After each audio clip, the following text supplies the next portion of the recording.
Thanks, Leavers. This is SUPERZOMGBBQ, and today we're going to be talking about some more WWE Slam. And I just want to say thank you from me to you about all the views, all the likes, the new subscribers, the people who've come in just purely for WWE Slam.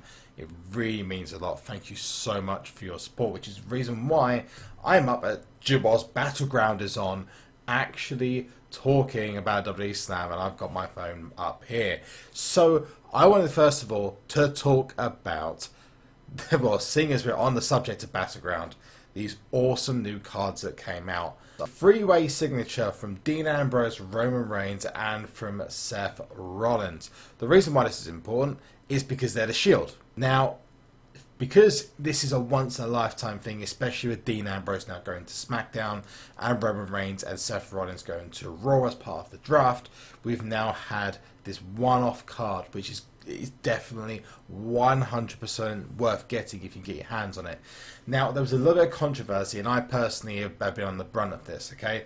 And that is that they released a pack, and the pack basically was only available for a certain amount of time until you got yourself, at least I think it was only 300 cards for the triple signature for normal, and it was something stupid like 75 or something crazy for the gold one, and the odds were absolutely insane. The problem is they kept the pack going, which it cost me about 500 to 600,000 coins in game. Some people actually lost out a lot more than that, thinking that the cards are still available and they were never going to be available in a million years, and they then had to remove the pack from the store. I'm still going through the app to see if I can get those back. Hopefully, fingers crossed, I will. I've also contacted Apple to see what they can do about it. But that's negativities. Move on to the positives, and that is that first of all, before we look at those cards, is I'm going to collect my orange collector's bonus. Now, this is awesome, by the way.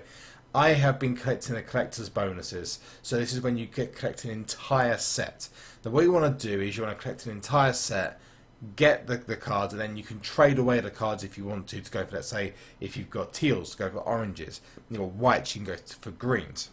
The oranges are very hard, not almost as hard as the blacks to be able to get at the moment, but the oranges are very difficult. Mostly you have to trade quite hard to get them. I've been trading really hard to get these orange cards in the game and get them all the way from start to finish. I've also had a lot of help from you guys, people on Twitter, people on streams. I cannot thank you all enough. The last one I got was the Sasha Banks. Really happy about it. Just going to grab myself this now. There is my orange base parallel reward, which basically means, although it only gives me 1,500 coins, which is nothing. Let's be real. It's still showing that I've got some of these rewards, and the orange one I'm not the happiest about, because I've got one more which I'm really super happy about, and that is the Seth Rollins and Dean Ambrose gold cards. These cards, I'm going to show you them in a second, are the only gold cards in the game, other than this Eddie Guerrero. Okay, so the aerialist white variant, and then you got a green variant as well. Basically, you had to get all the aerialist sets. It's the same as a charisma set, because I got myself the Rock as well, which I'm going to show you guys the card in a second. And down the bottom you can see, starting the game, whites, greens, teals. And then also got a reward for taking part in the draft night, because the draft cards are freaking insane, and you had to get all the draft cards, every single one, to get this draft week award. You had to get every single card, and possibly going to be, maybe other than the Battleground signature cards at the moment, the rarest cards in the game, no question about it. The reason why, as you can see, there's only 36 of them in existence. They cannot be got anymore. So these cards are going to be the rarest cards for now in the game possible to get. The other cards that have suddenly become rare, which are really awesome to know about these, by the way, just in case, are those red and those dark blue SmackDown and Raw draft cards. If you've got yourself those, not only are those at the moment not available, if you've got any NXT ones, I'll show you, let's have a look. Let's show you this Jason Jordan. Jason Jordan, now in his NXT form, is no longer available. So you pulled him in his NXT format, you've actually got a card that will never be produced again. So you've actually got something which you physically cannot lose, and any new cards are going to come with WWE logo on them. So any of the new cards you pull or you get traded are going to show up as the WWE logo because they've now been drafted from NXT to there.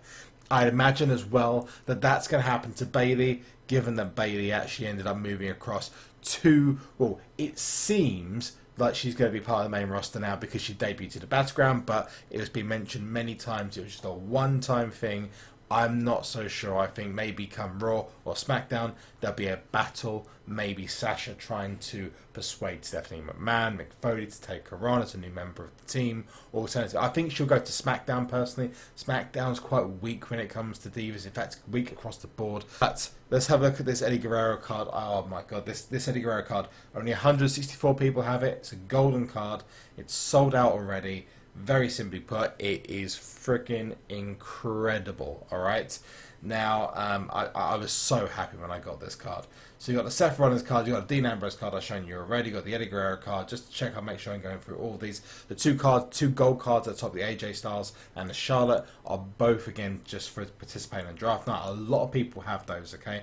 And that means you had to participate, opening the packs for the draft cards whilst the draft is ongoing. And I think, if I go back to it now, these were available for, let's have a look, for 1,200 people or so. 1,200 people or so.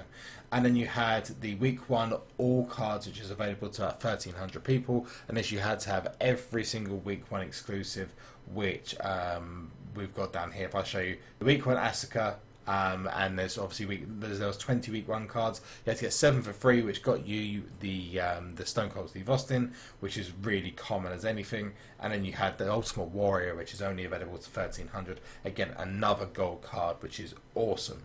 Now, I also got this Rock card. Now, the Rock card was available to get in the Charisma series. Surprisingly, only 371 people actually got that card. But we've now got the Speed series as well, which has featured people like Becky Lynch, has featured people like Owatami, which has only just shown up in the game. I've still got to get one of him. And I had the Excellence of Execution set as well, which is for Bret Hart and any of Bret Hart's opponents over time. I think he has 6 or 7 of those to collect, and I've got to get the most recent one of those, which I think is a feud. I'm not sure it's a feud against, but that's basically it for now. I'm going to say thank you to every single person who helped me get these rewards, because without you, I wouldn't have been able to do this. Something cool that showed up, which I just wanted to show you all as well, were these little betting matches, which I thought was quite awesome. Quite nice, quite interactive. I like that, where you could actually bet the winner of a certain match, and it was something that was quite small. You get a little bit of a return if you're right, and you get yourself a card, I think, as well. But otherwise, it's, in fairness, it's just a little bit of fun. That was quite cool. But let me know what you think of those rewards in the comment section below. Whether you got yourself up to whatever reward you've got. Did you get those gold cards? Were you lucky enough to get a gold Seth and gold Dean? In fairness, it took a lot of trading to get those final Raw and SmackDown cards. I think when I finished opening packs, and I was lucky, I was up watching SmackDown the draft live, and I was able to get some of the early packs. Some of the early packs, you were just pulling just literally one after another, after another. Whereas the latter packs, I know, they were very hard to get access to. So I was very lucky on that part. But thank you to everyone for being awesome. And thank you to everyone who traded me across those red and those blue cards. That one's for you guys. And that's it from me. Thank you so much for watching this. I will see you guys very, very soon. Remember to leave a like on this video, subscribe to the channel for more WWE Slam, WWE Supercard, or whatever it is you want to watch, and then having notifications come through. And remember to look in the description below for Twitter, for Instagram, and for Twitch. Give me a follow on those, and that'll be all from me. Thanks, guys. See you soon.